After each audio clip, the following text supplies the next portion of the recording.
আল্লাহ তাআলা কোরআনে মুমিনের বিবেকের কাছে দাওয়াত দিয়েছেন অনেকভাবে।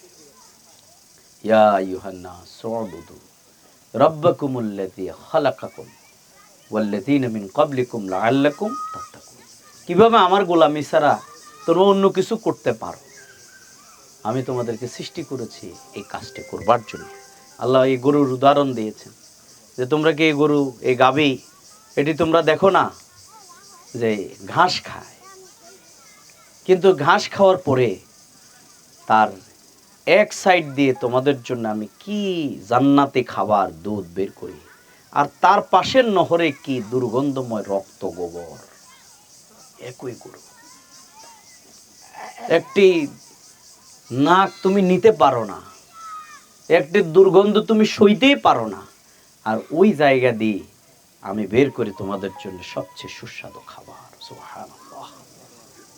আল্লাহ বলছেন উলিল আলবাব, বিজ্ঞানী হলো তারা যারা এগুলো নিয়ে ভাবে, আর এগুলো ভেবে ওই যা যুকিরাল্লাহ, তাদের আল্লাহর এই জিকির করতে করতে তাদের তুলিয়াত আলাইহিম আয়াত, তারা এগুলো দেখে দেখে তাদের ঈমান আরো বৃদ্ধি পেতে থাকে। সুবহানাল্লাহ। তাদের আল্লাহর উপরে তাওয়াক্কুল আরো বৃদ্ধি পায়। সুবহানাল্লাহ। সুতরাং আমরা যারা জুলাই আন্দোলন দেখেছি, আমরা আল্লাহর শক্তি সামর্থ্য, তিনি যে সুপ্রিম পাওয়ার, আমরা যারা দেখেছি, আন্দোলনে ছিলাম, আমরা সেদিন ওই ফ্যাসিস্টরা পালিয়ে যাওয়ার পরে আমরা আল্লাহকে সিজদা করে বলেছি, আল্লাহ আমরা কিছুই করতে পারি না, সব তুমি করে দিয়েছো। আর ঠিক আমাদের সাথের লোকগুলো যারা ছিল, তারা এখন ভাবছে যে না, এগুলো সব আসলে কিছুই না, তারা এখন নব্য ফ্যাসিবাদের পথে কিন্তু হাঁটতেছে। তার মানে হলো যে এখান থেকে তাদের কোনো শিক্ষা নাই, এখান থেকে তারা কোনো শিক্ষা নিচ্ছে না। তার মানে এই বনে জঙ্গলে এসে কি আল্লাহর গোলামি, আল্লাহর ইবাদত কিভাবে করবে তার প্রস্তুতি নেয়, আর অনেকেই নিবৃত জনপদে এসে অপরাধ কিভাবে করবে তার প্রস্তুতি নিয়ে আসে।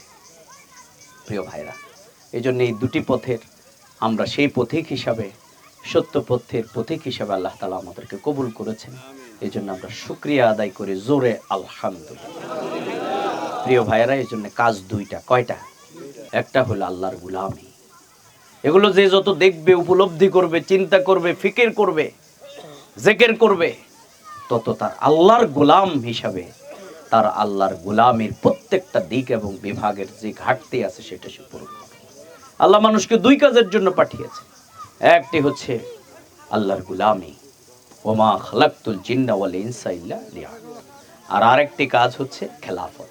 এই জমিনে দিন প্রতিষ্ঠা করতে হবে, নাকি বলেন? এই জন্যে প্রিয় ভাইয়েরা, আসুন আমরা এই আল্লাহর গোলাম যারা এই জনপদে দ্বীনের পতাকা তলে শামিল হয়েছি, আসুন আমরা সেই গোলামের মধ্য দিয়ে খেলাফতকে প্রতিষ্ঠা করবার জন্য আমরা ঐক্যবদ্ধভাবে এগিয়ে যাই। আজকের এখানে যারা এসছেন, এখানে বিভিন্ন পর্যায়ের ভাইরা আছে, আমরা যাতে করে নিজেদের মান উন্নয়নের মাধ্যমে, নিজেদেরকে এগিয়ে নেওয়ার মাধ্যমে আল্লাহর গোলামি এবং আল্লাহর উলুহিয়াত এবং রুবুবিয়াত, খেলাফতকে এই জমিনে প্রতিষ্ঠা করবার জন্য আমরা ভূমিকা পালন করতে পারি। আল্লাহ তাআলা আমাদের সবাইকে সে তৌফিক এনায়েত করুন।